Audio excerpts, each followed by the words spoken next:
Yeah, so a lot of things, or a lot of times in legislation, we see there's kind of an assumption that if you have more than a certain number of employees, you can take on any mandate that we throw at Right. you, You can do it. and it's a pretty broad generalization. And I think in the legislature, there's oftentimes this idea that under 25 or under 20 is small, right? But in the bigger general business community, really, a small business is usually something like under 100 or 150. A restaurant that has 50 employees, right, it can still be a very small business in a small restaurant. And so sometimes I think there's maybe not as much of a realization as to what this mandate truly means for a business that's just above that cutoff.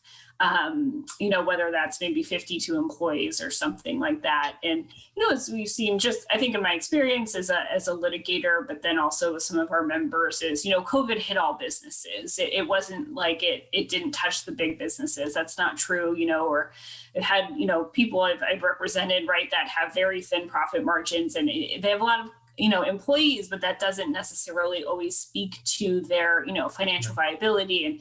And I think sometimes they just kind of get, if you have more than 100 or more than 50, you just get lumped in with these national corporations that have thousands of employees, and so and it's just not really a good comparison.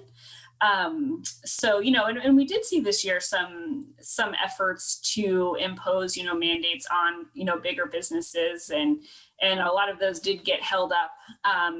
Didn't pass that House of Origin deadline, and I think part of that was some of those bigger businesses coming out and saying, hey, like we are also struggling, or these mandates don't work for XYZ reason, and things like that. And, we've heard anecdotally, right, too, from businesses of all sizes that when, the second round of COVID paid sick leave came out this March, I mean, we had some businesses say, hey, I used to offer other benefits and I had to stop because I now have this 80 hours a week of paid leave that I have to give every employee, and I just can't afford to do it all right now, Right. which hurts the employees.